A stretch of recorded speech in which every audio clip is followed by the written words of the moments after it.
بسم اللہ الرحمن الرحیم۔ آپ حضرات کے ذہن میں ہوگا کہ ہم السابقون الاولون کے حوالے سے گفتگو عرض کر رہے تھے کہ جو لوگ ابتدائی اسلام میں جب مسلمان ہوئے تھے بالکل شروع، ان میں ایک اہم نام حضرت عمر فاروق رضی اللہ تعالیٰ عنہ کا۔ اچھا، پیش کی معذرت کہ وہ ہو سکتا ہے کہ ٹائم تھوڑا سا آج زیادہ لگ جائے، 15 منٹ سے زیادہ، لیکن میں چاہتا ہوں کہ اس پہ تفصیل گفتگو اس حوالے سے ہونے چاہیے، اور بہت ہی اہم واقعہ ہے، بلکہ حق اور باطل کے درمیان ایک لکیر ہے، ایک فرق ہے۔ ایک تو اس حوالے سے کہ حضرت عمر رضی اللہ تعالیٰ عنہ اسلام کب لائے ہیں، تو اس حوالے سے اختلاف ہے۔ ایک قول یہ ہے کہ حضرت عمر رضی اللہ تعالیٰ عنہ نبوت کے دوسرے سال سید الشہداء حضرت حمزہ رضی اللہ تعالیٰ عنہ کے اسلام کے 3 دن بعد اسلام لائے، 40ویں نمبر پر جو مشہور ہے۔ لیکن ایک دوسرا قول ہے، بعض سیرت نگاروں نے اس کو ذکر کیا، اس کو ترجیح دی ہے، لیکن دوسرا قول یہ ہے کہ حضرت عمر فاروق رضی اللہ تعالیٰ عنہ نبوت کے 6 سال اسلام لائے، اور 39 لوگ نہیں بلکہ زیادہ لوگ مسلمان ہوئے تھے، اور حبشہ کی طرف پہلی ہجرت ہو چکی تھی، اس کے بعد اسلام لائے۔ تو ایک تو یہ ذہن میں رکھیے گا۔ دوسری بات یہ ہے کہ حضرت عمر رضی اللہ تعالیٰ حضرت عمر کا اسلام جو ہے نا، وہ تو آپ صلی اللہ علیہ وسلم کی دعا تھی۔ آپ صلی اللہ علیہ وسلم نے دعا کی تھی، اللہم اعز الاسلام باحب الرجلین الیک، بعمر بن الخطاب اور بعمر بن ہشام۔ آپ صلی اللہ علیہ وسلم نے فرمایا تھا، یا اللہ، 2 بندوں میں سے جو آپ کو زیادہ محبوب ہو اس کو اسلام کی توفیق عطا فرما، عمر بن خطاب یا عمر بن ہشام، جو ابو جہل کا نام تھا۔ لیکن پھر ابن عساکر رحمہ اللہ فرماتے ہیں کہ کچھ عرصہ بعد آپ صلی اللہ علیہ وسلم پر یہ بات منکشف ہو گئی کہ ابو جہل نے اسلام نہیں لانا، تو اس لیے پھر آپ صلی اللہ علیہ وسلم نے دوسری دعا کی، اللہم ایید الاسلام بعمر بن الخطاب خاصہ، کہ اے اللہ اسلام کو قوت عطا فرما عمر بن خطاب کے اسلام کے ساتھ۔ اور یہ روایت سنن ابن ماجہ میں ہے، اور محدثین فرماتے ہیں کہ یہ جو روایت ہے نا، یہ بخاری کی شرط پر ہے، یعنی صحیح بخاری کی شرط پر ہے، بالکل صحیح روایت ہے۔ تو بعد میں پھر یہ دعا مانگی، تو اس لیے پھر حضرت عمر رضی اللہ عنہ اسلام لائے۔ جیسے میں نے آپ سے عرض کیا کہ ایک روایت یہ ہے کہ نبوت کے 6 سال اسلام لائے۔ ایک دفعہ ایسا ہوا کہ حبشہ کی طرف ہجرت ہو رہی تھی، ایک خاتون تھی لیلہ بنت ابی حسمان رضی اللہ عنہ، کچھ لوگ ہجرت کر رہے تھے، یہ سامان پیک کر رہی تھی، بند کر رہی تھی جانور پر وغیرہ ذالک۔ عمر رضی اللہ عنہ سے گزر رہے تھے، تو انہوں نے پوچھا یہ کیا ہو رہا ہے، تو وہ کہنے لگی کہ آپ پوچھنے کی ضرورت کیسے کر رہے ہیں؟ انہوں نے کہا کیوں؟ وہ کہنے لگی آپ کی وجہ سے تو ہم جا رہے ہیں۔ کدھر جا رہے ہیں؟ حبشہ جا رہے ہیں۔ کیوں؟ آپ لوگوں نے تنگ کیا ہوئے ہم۔ تو عمر رضی اللہ عنہ کہنے لگے کیا اس حد تک بات پہنچ گئی کہ آپ لوگ ہجرت کرنے پر مجبور ہو گئے؟ تو وہ کہنے لگے ہاں جی، یہی تو بات ہے۔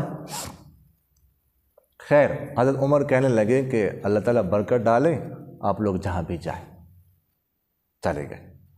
اس کے بعد یہ سامان وغیرہ پیک کر رہے تھے، ان کے شوہر آ گئے، تو شوہر کو انہوں نے بتایا کہ آج تو پہلی دفعہ میں نے عمر کو دیکھا کہ ذرا نرم ہو گئے تھے اور نرم گفتگو کی۔ تو ان کے شوہر کہنے لگے کہ کیا سمجھتی آپ؟ وہ کہنے لگی کہ میں تو سمجھتی ہوں کہ دل نرم ہو گیا ان کا۔ وہ کہنے لگے خطاب کا گدھا تو مسلمان ہو سکتا ہے لیکن عمر نہیں ہو سکتا، اس کی جو دشمنی ہے وہ نہیں ہو سکتی، اس بات کو چھوڑ دیں۔ خیر، یہ بات ختم ہو گئی۔ ایک پہلا جھٹکا تھا جو حضرت عمر کو لگا۔ اس کے بعد ایک دفعہ حضرت عمر رضی اللہ عنہ کے بارے میں آتا ہے کہ وہ نکلے رات کو شراب پینے کے لیے، اور ظاہر ہے کہ اس وقت یہ جائز تھی، شراب تو اس طرح تھا جس طرح آج کل کولڈ ڈرنک پیتے ہیں لوگ، تو جیسے دوستوں کے ساتھ رات کو پیتے ہوتے تھے، ایک آدھ دوست کے پاس گئے، دوسرے کے پاس گئے، کوئی بھی نہیں تھا، کوئی نہیں ملا، تو حضرت عمر نے کہا چلو رات کا وقت جاتا ہوں، طواف کرتا ہوں۔ طواف کرنے کے لیے آ گئے، اب دیکھا آپ صلی اللہ علیہ وسلم نماز پڑھ رہے ہیں، رات کا وقت ہے، خانہ کعبہ کے پاس۔ تو جب آپ صلی اللہ علیہ وسلم کو دیکھا تو دل میں کہا کہ آج وقت ہے بدلہ لینے کا، آج نہیں چھوڑنا میں اس کو۔ آپ صلی اللہ علیہ وسلم نماز پڑھ رہے تھے، حضرت عمر گئے چھپکے سے کھڑے ہو گئے. بعض روایتوں میں یہ بھی آتا ہے کہ خانہ کعبہ کے غلاف کے پیچھے. آپ صلی اللہ علیہ وسلم کو پتہ نہیں ہے، وہ نماز پڑھ رہے، سورہ حاقہ پڑھ رہے، الحاقہ الحاقہ، یہ سورہ چل رہی ہے.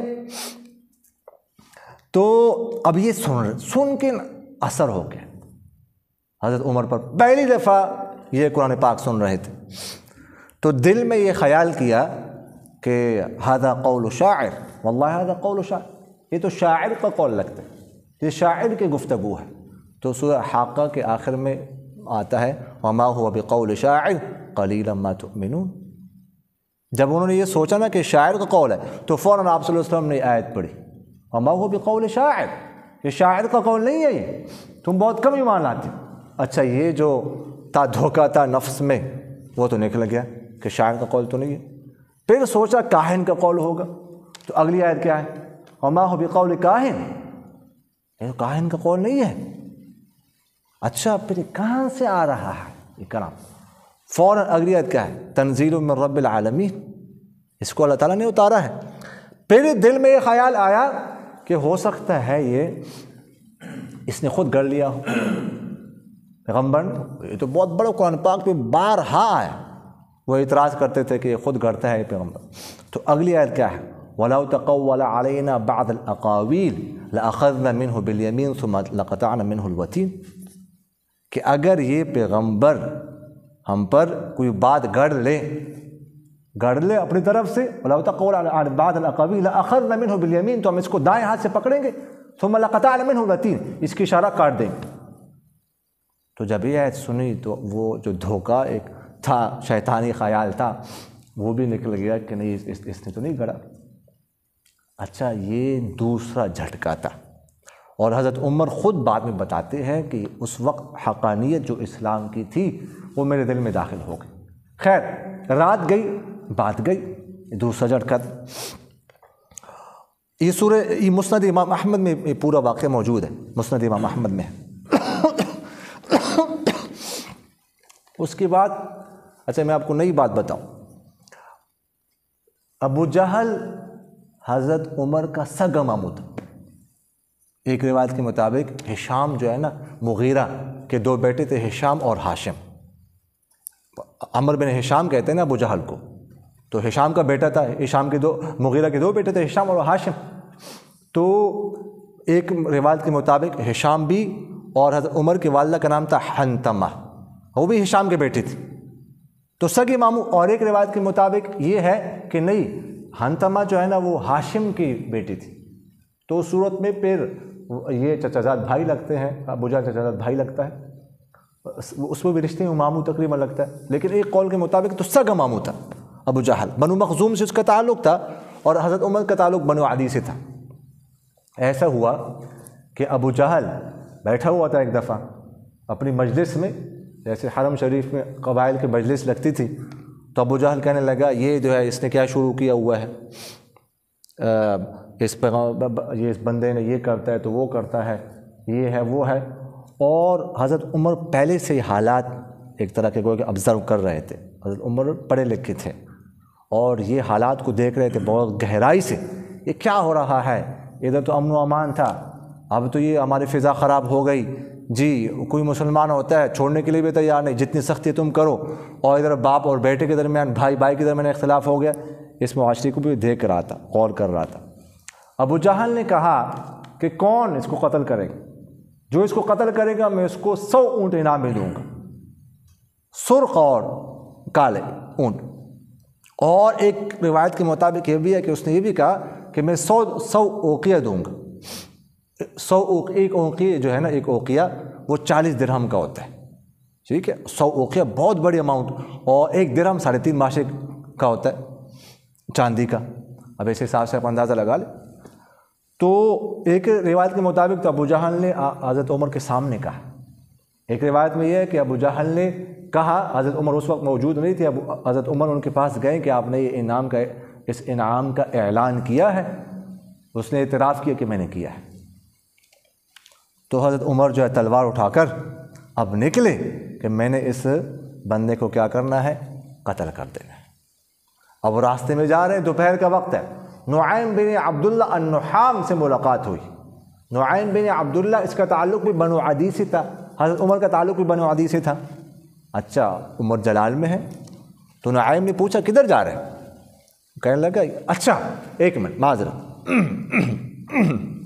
اس سے پہلے ایک واقعہ یہ پیش آیا کہ جب وہ نکلے تو وہ کہتے ہیں، خود روایت کر رہے ہیں کہ ایک بچڑا جو ہے نا وہ لوگ ذبح کر رہے تھے، تو میں بھی وہ کھڑا ہو گیا دیکھنے کے لیے، بچڑا ذبح کر رہے ہیں، میں کھڑا ہوا، ذبح کر رہے ہیں۔ اب اچانک نہ اس بچڑے کے پیٹ سے آواز آئی، کوئی پکارنے والا پکار رہا ہے، کیا کہہ رہے ہیں؟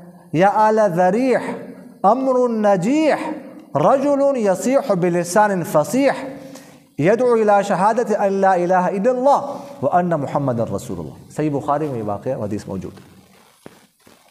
وہ کہنے لگے کہ کوئی کہہ رہے یا آل ذریح، اے ذریح کی اولاد، امر نجیح، ایک کامیاب معاملہ ہے، امر ہے، ایک شخص ہے جو فصیح زبان کے ساتھ گفتگو کرتا ہے اور اس بات کی گواہی دیتا ہے کہ اللہ کے سوا کوئی معبود نہیں اور محمد جو اللہ صلی اللہ علیہ وسلم اللہ کے رسول ہے۔ اب یہ بات میں نے سنی، اس پیٹ سے آ رہی تھی، میں نے پہلے یہ سوچا کہ مجھے کوئی پکار رہا ہے، لیکن پھر بھی میں اپنی حرکت سے اپنا جو ارادہ تھا اس سے باز نہیں آیا، میں نکلا آگے گیا، ارادہ وہی ہے قتل کرنا ہے۔ اب جا کے یہ تھوڑی سی معذرت کہ یہ بات جو ہے نا پہلے مجھے کرنی چاہیے تھی۔ نعیم بن عبداللہ سے اب ملاقات ہوئی تو نعیم نے پوچھا کدھر قتل کرنا ہے؟ تو نعیم نے کہا پہلے اپنے گھر کی خبر تو لے لو۔ کس کی خبر؟ اپنی بہن فاطمہ کی خبر لے لو، اور اپنے بہنوں جو آپ کے چچا بھائی ہے سعید بن زید بن عمر بن نفیل کی خبر لے لو۔ کیا وہ بھی جو ہے محمد کی دین پر ہے؟ تو اچھا حضرت عمر نے پہلے یہ کہا کہ مجھے لگتا ہے تو بھی صابی ہو گیا ہے، نعیم سے کہا، یعنی تو بھی اپنا دین چھوڑا ہے۔ انہوں نے کہا اپنے گھر کی خبر لو۔ اب ان کے بارے میں بتایا تو حضرت عمر ادھر پہنچے۔ خباب بن الارت رضی اللہ تعالیٰ عنہ، ان کے واقعات مشہور ہیں، جو ان کو سزا دی جاتی تھی، وہ ان کو پڑھا رہے تھے قرآن پاک، تو باہر سے انہوں نے آواز سنی، حضرت عمر نے دستک دی، پوچھا اندر سے کون؟ بتایا کہ عمر، تو حضرت خباب تو پہلے سے چپ گئے۔ جب اندر گئے تو کس چیز کی آواز؟ انہوں نے چھپا لی جو اورات ان کے پاس تھے۔ پوچھا کیا پڑھ رہے تھے؟ انہوں نے کہا کچھ نہیں۔ کہا کچھ تو پڑھ رہے تھے، بتاؤ کیا پڑھ رہے تھے؟ اور مجھے لگتا ہے تم دونوں صابی ہو گئے ہو۔ تو بہنوئی نے کہا کہ بتاؤ اے عمر، اگر آپ کا دین حق پر نہ ہو، آپ کے علاوہ کوئی اور دین حق پر ہو تو مجھے کیا کرنا چاہیے؟ تو یہ کہنا تھا، انہوں نے مارنا شروع کر دی۔ بہن سامنے کی بہن کو بھی مارا، خون بہنا شروع ہو گیا۔ تو بہن نے اس کے بعد غصہ آیا بہن کو، بہن نے کہا جو کرنا ہے کر لو، جو کر سکتے ہو کر لیں، ہم نے اس دین اسلام قبول کیا ہے، اب اس کو ہم کسی بھی صورت نہیں چھوڑیں گے۔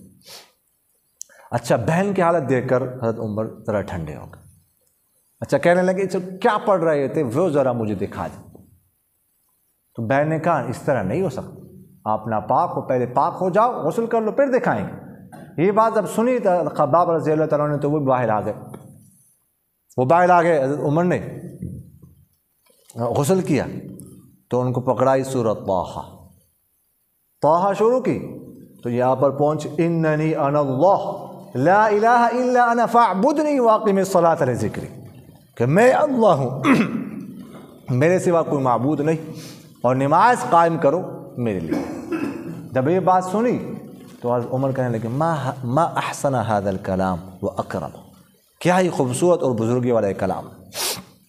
اس کے بعد وہ کہنے لگے کہ مجھے ملا دو، حضرت محمد سے مجھے ملا دو صلی اللہ علیہ وسلم۔ حضرت خباب رضی اللہ کہنے لگے کہ لگتا ہے آپ صلی اللہ علیہ وسلم کی دعا قبول ہو گئی۔ تو اس کے بعد وہ حضرت عمر کو لے گئے دار ارقم میں، آپ صلی اللہ علیہ وسلم تشریف فرماتے، تو دستک دی، کون ہے جی؟ عمر ہے۔ صحابہ نے بتایا عمر آئے ہیں، کوئی خراب ارادے سے، تلوار گلے میں ہے، خطرناک ارادے سے نہ ہو، ابھی دروازہ کھولے نہ کھولے۔ تو حضرت حمزہ رضی اللہ تعالیٰ نے فرمانے لگے کھول دو دروازہ، اس کو آنے دو، اگر تو وہ نیک ارادے سے آیا ہے تو ٹھیک ہے، اگر بد ارادے سے آئے تو اس کی تلوار سے اس کی گردن میں اڑاؤں گا۔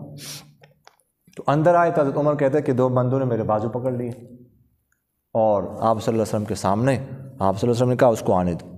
میں بیٹھ گیا، تو حضرت ایک بعض روایتوں میں آتا ہے آپ صلی اللہ علیہ وسلم نے حضرت عمر کا کپڑا پکڑا، اور ایک روایت میں آتا ہے فرمایا اللہم اہدی، اللہ اس کو ہدایت دے، اور ایک روایت میں آتا ہے کہ اللہم ھذا عمر بن الخطاب، اللہم اعز الاسلام بعمر بن الخطاب، اے اللہ یہ عمر بن خطاب ہے، اے اللہ اسلام کو عزت دیجیے عمر بن خطاب کے ساتھ۔ پھر فرمایا اے عمر مسلمان ہو جا اس سے پہلے کہ رسوا کن عذاب تم پر نازل ہو جائے۔ تو حضرت عمر کہتے ہیں اسی لیے میں حاضر ہوا۔ تو انہوں نے کہا اشہد ان لا الہ الا اللہ وانک رسول اللہ، میں گواہی دیتا ہوں کہ اللہ کے سوا کوئی معبود نہیں اور آپ اللہ کے رسول ہیں۔ تو جب حضرت عمر نے کہا تو آپ صلی اللہ علیہ وسلم کی زبان سے اونچی آواز سے نکلا اللہ اکبر۔ تو اس خوشی میں تمام لوگوں نے اللہ اکبر کہا اور نعرہ تکبیر سب نے بلند کیا۔